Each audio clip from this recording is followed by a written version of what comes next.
Speaking the truth to the state capitol. This is Drive Time Lincoln with the Commander, Jack Riggins, on the voice of Lincoln, 1499.3 KLIN. All right, folks, it's Wednesday, Whatever Wednesday, short show, 45 minutes. So if you want to call in, let's do it. Whatever Wednesday is in effect. Rick Stein Recognition Hotline, 402-479-1400, text line as well. I'm your host, Jack Riggins. This is Drive Time Lincoln. I'm always trying to restore American values because we're losing them and bring common sense and sanity to the capital city. Johnny Cadillac producing as always. Okay.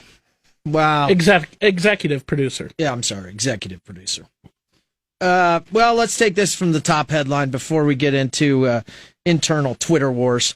This omnibus thing, here's the deal. It's really simple. You should be calling the Senate right now. You should be calling all your House representatives and saying, WTF. No, no, and no. Why? Because they know on a yearly schedule when the deadlines are to pass things, including budgets, and they consistently fail to do that. I don't know why. I don't care why. That's your job. It's probably the biggest job of an elected official is budgeting and budgets and where they go. And so when you consistently wait and get delays and then throw it on everybody's desk with 4,170 something pages and go, yeah, just pass this 1.7 billion. That's not good enough. It's plain and simple. It's not that good enough.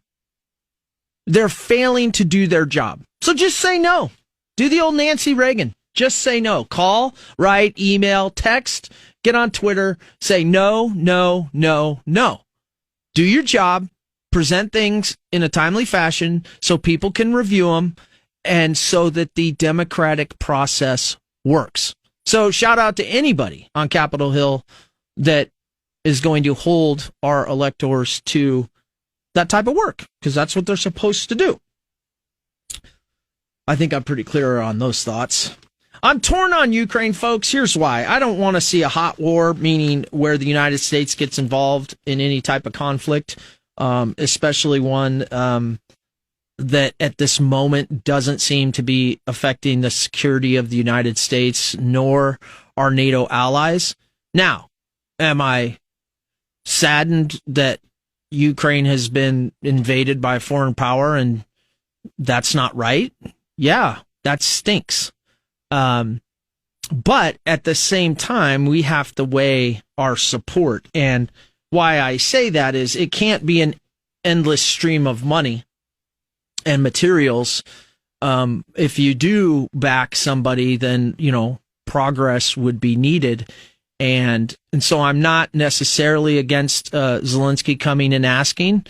I would ask for our lawmakers to make educated choices and maybe put some conditions on what and how long our support may go, because we have a lot of problems at home that money and those efforts can be going to. And so it is a pickle. I'll admit that. I don't want to see U.S. troops deployed in that conflict. I want that conflict to stay regional.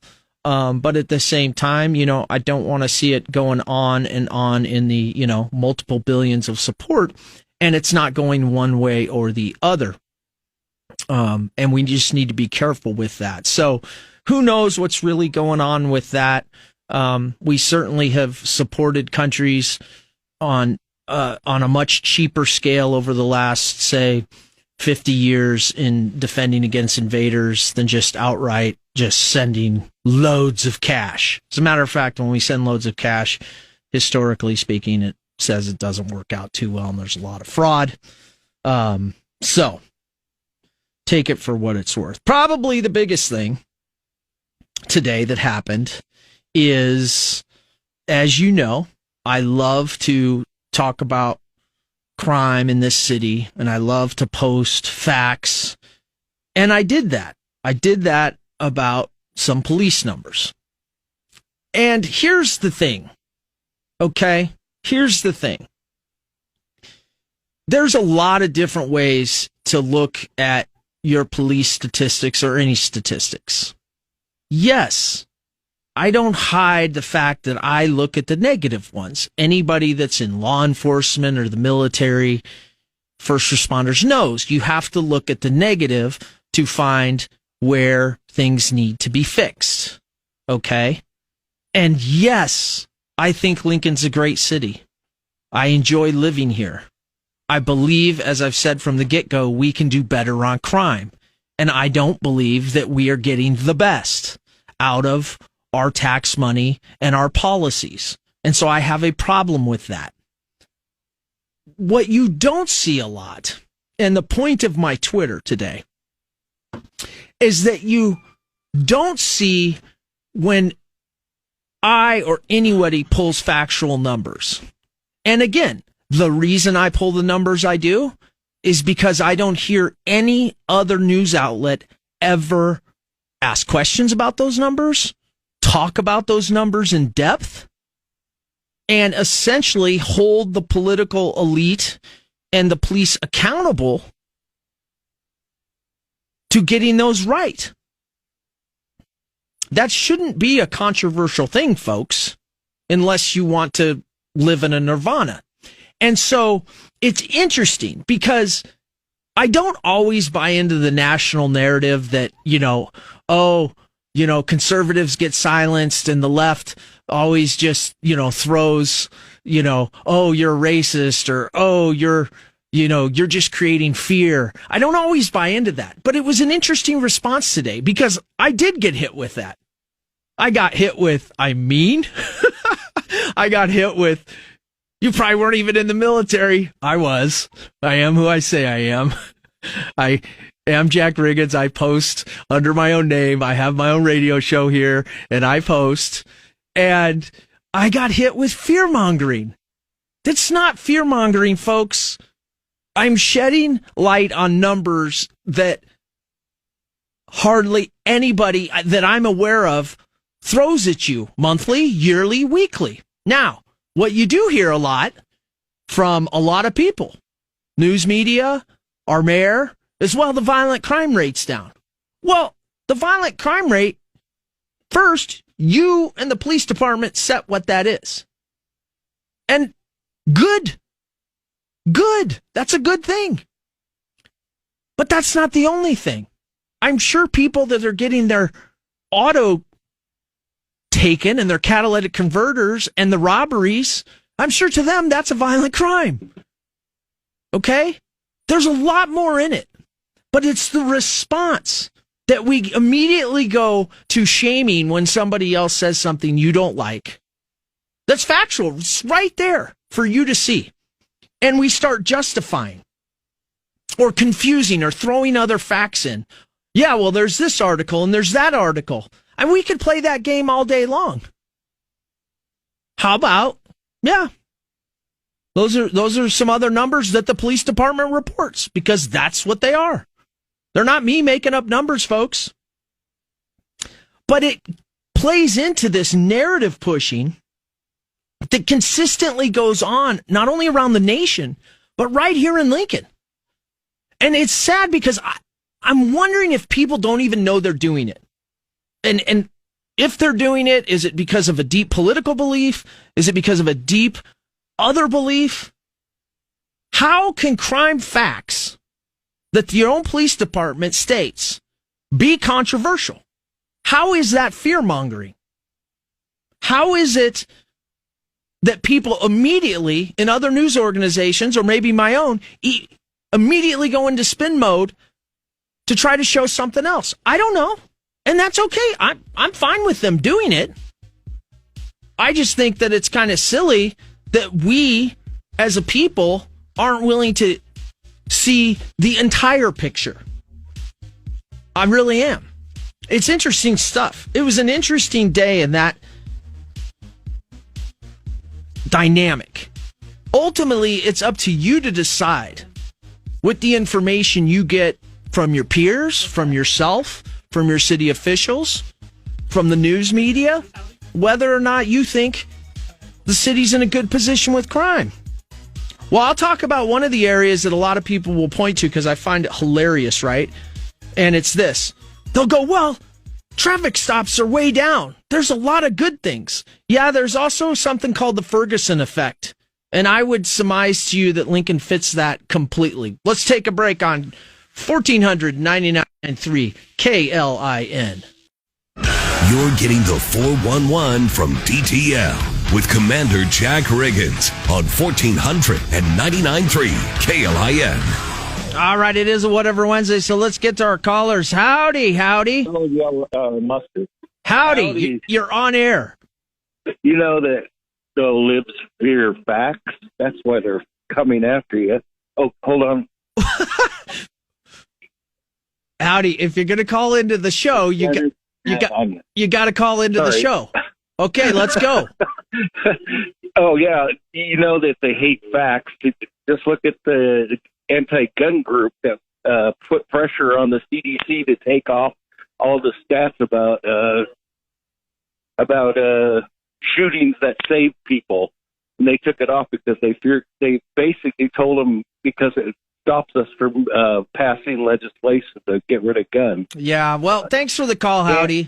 And that, or the president flat out lying about the jobs numbers. Well, yeah, Joe Biden just can't say something that is real. Appreciate the call. If you haven't figured it out, yeah, Joe Biden has a real tough time even with the teleprompter. He kind of makes up a lot of things. And hey, listen, folks, I'm not saying people can't do what they want.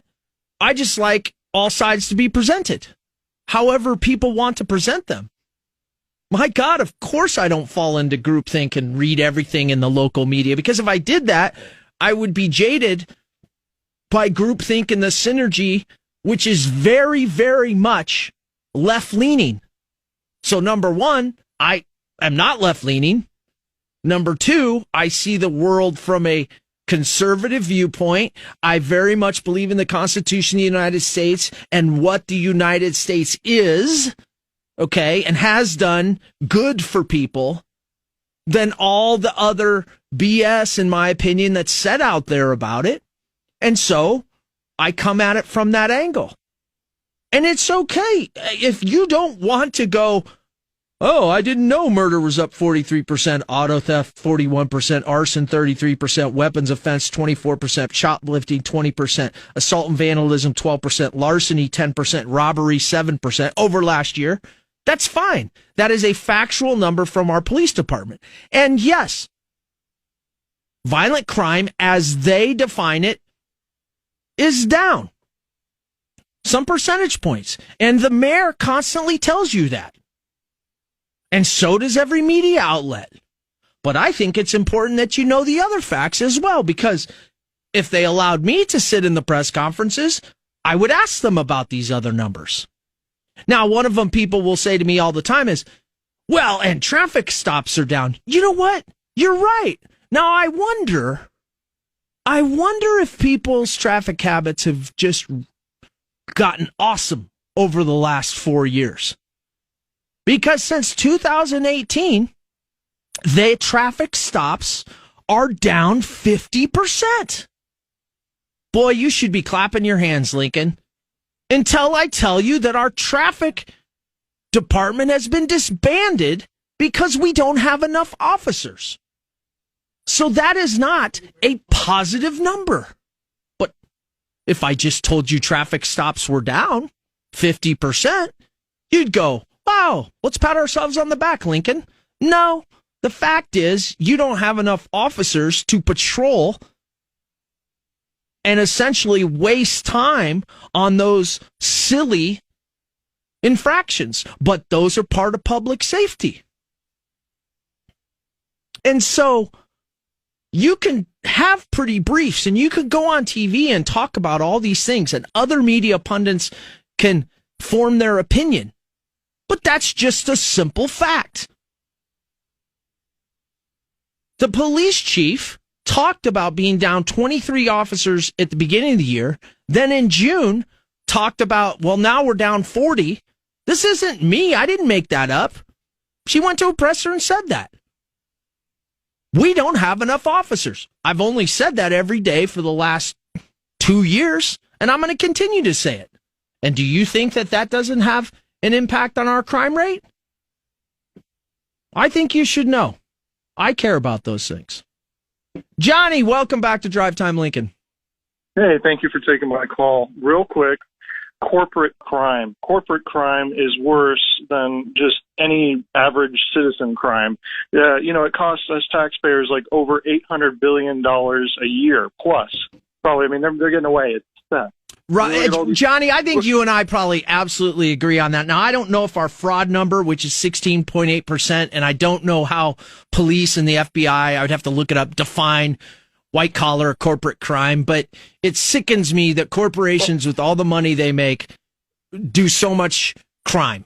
Yeah, well, you look at this, and they've had a couple stories in the paper, in the news lately, that some companies aren't paying taxes or allegedly not paying taxes. That adds to the problem also. You want to hire new police officers? That's going to cost money. You want to build new roads? That's going to cost money. If you got companies that aren't Well, Johnny, you're a stretcher. We have plenty of money to get police officers. It's a policy problem. I don't, and I do pay my taxes. Well, I pay my taxes too, but I'm pretty sure Lincoln. This is what I say. Lincoln is very wealthy. This is what I say. If you're running a business and you can't afford to pay taxes, you shouldn't be in business. And if you don't want to pay taxes, go to another country. Fair enough, Johnny. Thank you. Johnny fired up. I'll tell you what, it is sad though. Corporations should act better. It's people that have, that are already doing it, just need to follow the law. But then again, they're able to hire a bunch of lawyers to figure out how to just kind of, sort of, not all. Most corporations are good, but the bad we hear about. I definitely don't like that as well. Brian, welcome to Drive Time Lincoln. Good afternoon, Jack.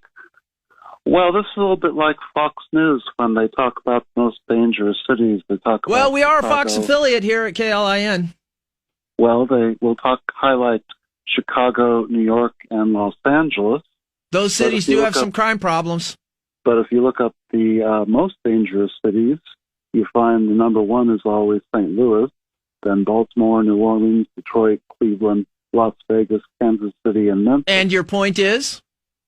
Well, if you look up Nebraska, the most dangerous cities in Nebraska, you find it lists, according to the FBI statistics for 2022, Omaha, North Platte, Grand Island, Nebraska City, Scottsbluff.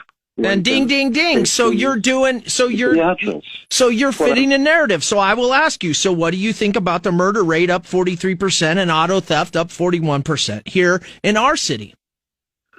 Well, I do believe hiring police as well as hiring a lot of other people is difficult everywhere. And that after why is it difficult when the most qualified officers from all over the nation are in a pool right now than we've ever had to hire them? Why is it hard to hire them? I would say it's not policy or the mayor when you look at this happening. What I'm saying is it the police chief then? Lincoln is never in the top of the most dangerous cities in Nebraska. You seem to correlate having a Democratic mayor with it being a dangerous city. Well, a Democratic mayor's policy have led to this crime ticks. Okay, but if you look at how we're not near the top of the list of the 8, maybe the Democratic mayor's policies make it less crime and less dangerous in Lincoln. Although I'd say it's just a coincidence, and you really can't say cause and effect. Okay, fair enough. Well, I mean, that is a take. That is absolutely a take. It may be coincidence. I'm not sure of another city that had a Black Lives Matter woke protest where $11 million in property damage was done. I mean, Omaha had one. Lincoln had one, where the mayor sat with the protesters, where the mayor tried to get the protesters out of jail, where nobody was charged with any meaningful crime. And then officers left the force, and we have a Manning problem, and on, and certain crime stats have ticked up, a la the Ferguson effect. We're soft on crime here, folks. KLIN 1400 99.3.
Drive Time Lincoln with the Commander, Jack Riggins, on the voice of Lincoln, 1499.3 KLIN. All right, folks, finishing up a Whatever Wednesday. We've done a lot of talking today about the omnibus. Just say no. I mean, if our elected officials can't hit their deadlines, can't do their job, I mean, why just blanketly approve spending? That makes no sense. Talk a lot about crime. Hey, listen, here's what I know. People, when faced with facts, whether they like them or don't like them, there has been a tendency over the last 5 years for major media, most media pundits, as well as lefties, to go ahead and try to discredit you, shame you, call you all kinds of things, never talk about the facts, and change the story. Do you believe all they say about January 6th? Maybe you do. I don't. Do you believe everything on COVID? Do you believe everything on inflation? How about green energy? How about the border? I mean, it just goes on and on and on. And so when I look at Lincoln, Nebraska, I do see a correlation between mayor's policies and decisions and crime. And I see that basically from the start of the riots. It's pretty easy to show. We'll find out when we get to the next vote. But I'm going to keep giving you the facts. The officers, men and women in uniform, they know I'm on their side. I want them to have more help so they have more energy, better downtime, so they can do their job better. So they're not so stressed. I want to see the crimes reduced that matter. I want to see us have traffic enforcement. Okay? I don't want us to just pretend everything's okay. But that's what goes on in today's not only media, but around the streets. We just don't want to look at facts. Factual. Our Cornhusker football team really stunk the last couple of years. Now, I hope they do better. I don't know if they will. We talked a lot about voting, and we've got Dustin on the line who wants to talk some voting stuff. Dustin, welcome to Drive Time Lincoln. Oop, you still there? Yeah, we're here, Dustin. Welcome. So the last few days, you guys have done a lot of talking about the voting thing. Yeah, we've had a lot of guests.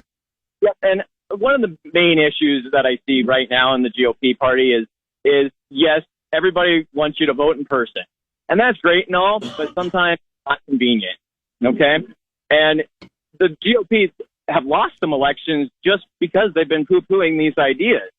You need to get on board, vote however you can. I agree with you there. I agree with you 100% that if there's going to be mail-in balloting, the GOP needs to champion that as much as their opponents. The other thing that's kind of interesting is there's been some conversation lately about the people aren't being able to oversee these elections and all that. Audit them is what they're saying. They're saying audit them, like go back and say, hey, I'd like to prove that my election or X number were counted properly. And that's happening because, you know what, we the people is who represents us in the government. They are part of the people. And I think sometimes we forget that.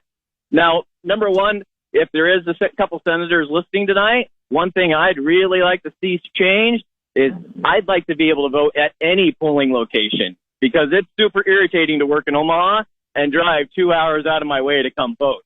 That's super irritating. I'll bet it is. But it's the way the system is. I appreciate the call, Dustin.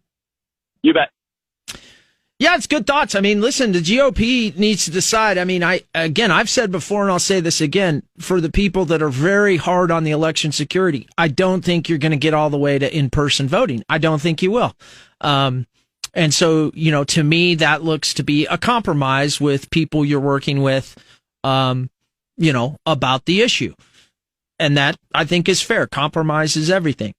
With regard to auditing, I actually do believe that, while we have elected officials and those officials, have the power to do the audit, I think that especially in contested elections, if people want to be able to see that data, with all the money the government has, it would not be hard to have systems in place for that to be done, especially since election security integrity has become such a hot and contested topic. It would put a lot to rest if you were able to do that, one way or the other. It would, A, feed a good number of people that want to see it done. B, if there were good things, you would know your system's good and there would not be a lot for people to bitch about on that matter, and see if there were some issues, you would know what to fix. And like I've said, there are a lot of people, smart people, motivated people that are finding a lot of issues. Now, are they the ever-growing, we're all going to die? I don't know, but I know this. If we can't have trust in elections, and we can't have elections that are relatively secure, and the people begin to trust that process again, that leads down a slippery slope for America. Plain and simple. Yeah, so back to this numbers thing, folks. Listen, I don't get a chance to ask some of the questions I would like to ask because people aren't going to answer them. Public officials aren't going to answer them. But it doesn't take a science rocket. Doesn't take a science rocket to go, wow, it's amazing. We stood in with the protesters, our politicians. We tried to pass a giant fairness bill. We went all in on green policies. We went all in on an immigration welcoming and belonging plan. Wow, it's interesting. That's the exact same thing they're doing in Washington, D.C. It's as if those things are talking points that have just come down. And yeah, I get it. If you're a Democrat in office right now, you don't want to be seen as hard on crime because I guess your constituents don't want that. You want to be cool and hip with the LGBTQ community. You want to be cool and hip with, I'm doing what's right on crime, but it's more of a social thing. It's not just, people breaking the law. You want to be pro marijuana. I get that. That's playing to your base. But that might not be playing to your entire citizenry. Okay? It's the same thing with green. It's the same thing with immigration. And if you can look me straight in the face and tell me we don't have a border crisis problem, like the president does, then more power to you. But you're just a liar. We have a border crisis problem. It's a huge national security problem. And pretty much only one major network covers it.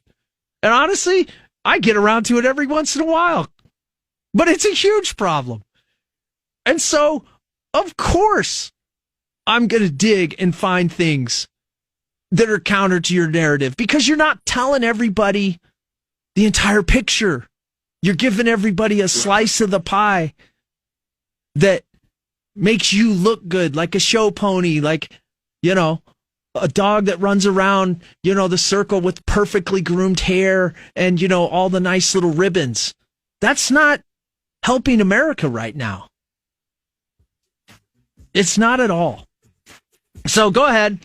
Keep up with the name calling. I'll keep throwing my numbers out there because they're facts. 1400 KLIN 99.3 FM.